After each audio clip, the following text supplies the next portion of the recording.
There are many heart attack misconceptions, and my guest today is going to help to educate us all and dispel many of the myths about heart attacks. I'm joined today by Dr. Francis Kim. He's the Associate Director of the Cardiac Catheterization Laboratory at the Valley Hospital. Welcome to Conversations Like No Other, Heart Care, presented by the Heart and Vascular Institute of Valley Health System in Paramus, New Jersey. Our podcast goes beyond broad, everyday cardiac topics to discuss very real and very specific subjects that impact your heart health. We think you'll enjoy our fresh take. I'm Scott Webb. Thanks for listening. Doctor, it's great to have you here today. We're going to talk heart attack misconceptions, dispel some myths, some rumors, that kind of thing. Just want to have you, as we get rolling here, start by explaining the difference between cardiac arrest, heart failure, and heart attack. So cardiac arrest really refers to just a sudden cessation of cardiac activity, usually from an electrical activity, such as ventricular fibrillation or tachycardia. Just the heart just stops beating. The term heart failure is actually a syndrome, which means a group of symptoms. Oftentimes, those symptoms are shortness of breath, fatigue, exercise intolerance, or edema. So those collections of symptoms is what we collectively call heart failure. And heart attack, or what we call myocardial infarction, myocardial injury or ischemia, is really when the heart muscle is strained or actually the muscle dies. And so that oftentimes is a result from artery of the heart closing, which we refer to as a heart attack. Sure.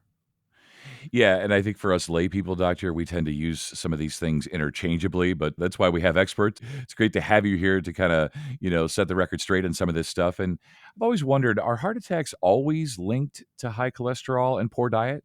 So there's actually 5 different types of heart attacks, but the most common type of heart attack that we all know of is what we call a type 1 heart attack.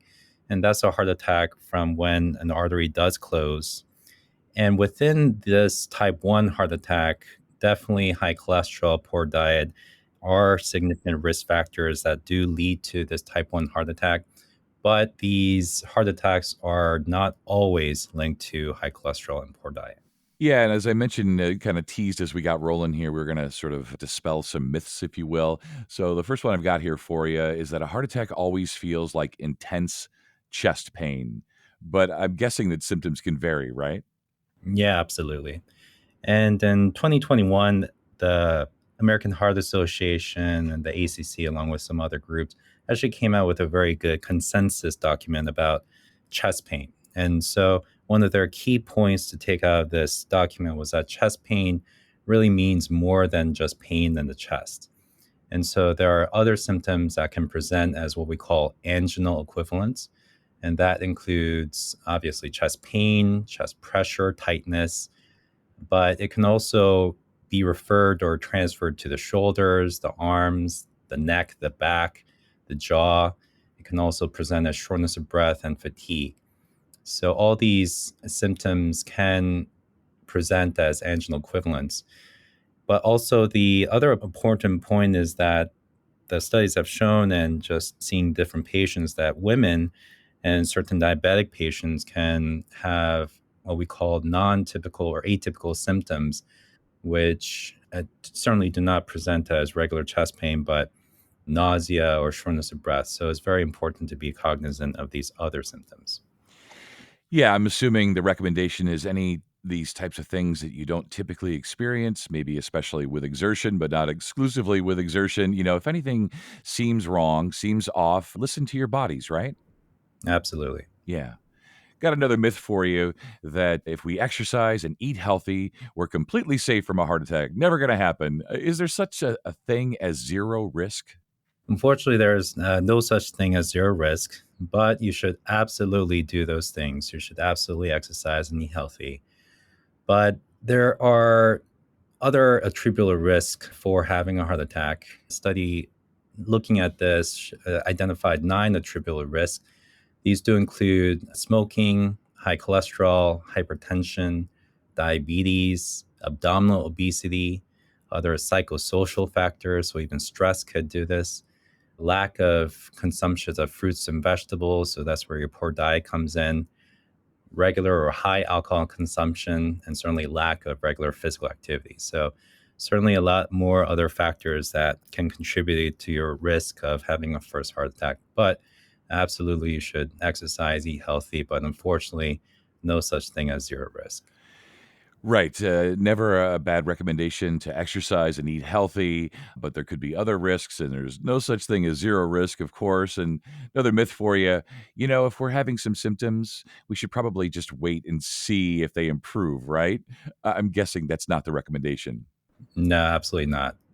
So, in the same document, actually, there was a key stressor on this in that if you have symptoms of chest pain or those other symptoms that we went over, really early care for acute symptoms is absolutely paramount. So, if you're having acute chest pain or chest pain equivalents such as shortness of breath or radiation to the jaw, the arm, you should immediately call 911, seek medical care.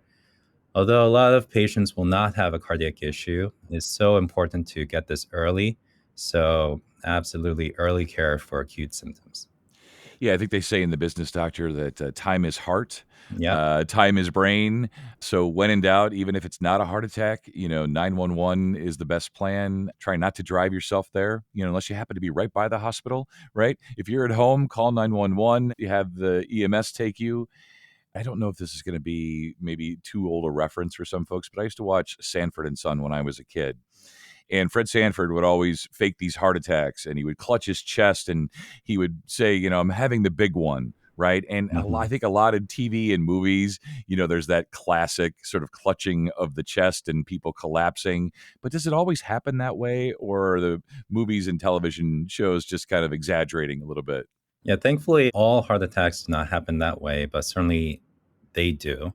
And oftentimes, those are the really bad ones. And what's happening there is actually that when these people are having the heart attack and they're clutching their chest, this heart attack causes a very dangerous arrhythmia, such as ventricular tachycardia or ventricular fibrillation, which causes cardiac arrest, which causes them to collapse and faint.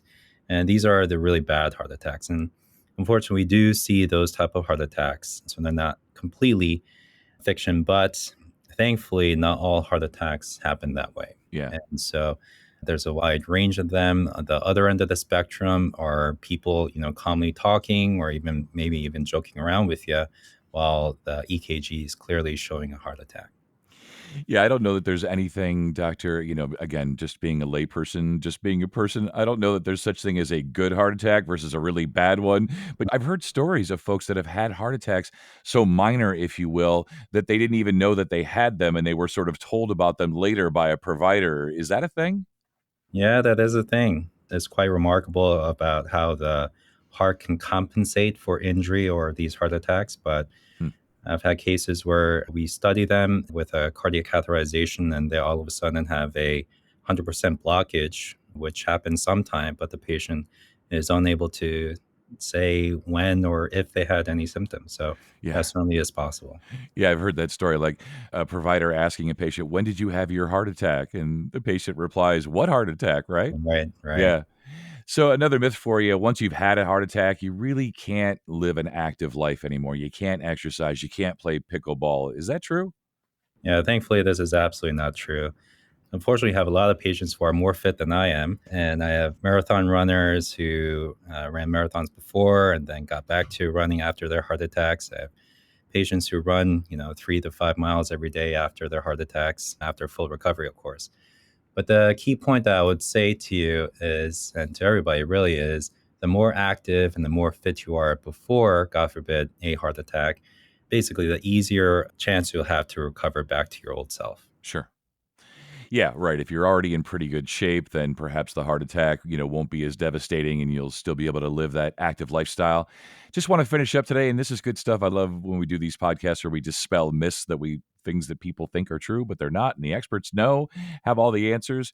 What can we do to reduce our risk of heart attack? You talked earlier about kind of like the 9 points. There's just all these different things, smoking and otherwise. But what can we do to help ourselves? Yeah.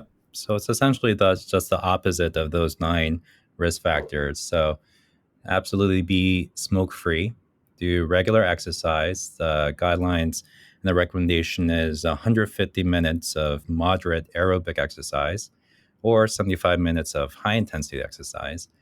Eat a heart healthy diet, rich in fruits and vegetables, avoid carbs, processed foods, maintain a healthy body weight, lower your alcohol intake. The recommendations there are one drink for women or 1 to 2 drinks for men. But really these days, it's try to abstain if at all possible. Sure. Certainly look after your mental health, manage blood pressure, cholesterol, manage diabetes if you have it. If you're pre-diabetic, do anything, everything to prevent diabetes.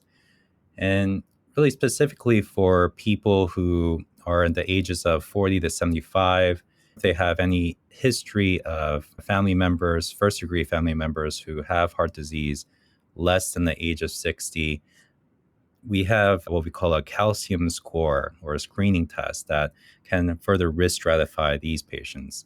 And so I would recommend for those fitting in that category to consider getting one. For sure. Yeah, so things that we can do, ways that you can help, of course, perhaps after the fact. But as we talked about today, if you suspect that you may be having a heart attack, 911 is the best plan. Get to the hospital, get to the ED. That's where the medicine and the doctors are. Thank you so much. Great. Thanks again. Thanks for joining us in this episode of Conversations Like No Other, Heart Care. We hope today's discussion on cardiovascular health has been helpful. Remember, your heart is at the center of your overall well-being, and it's never too early to start taking care of it. Don't forget to subscribe and share this episode with loved ones. For more resources on heart health, visit valleyhealth.com/heart.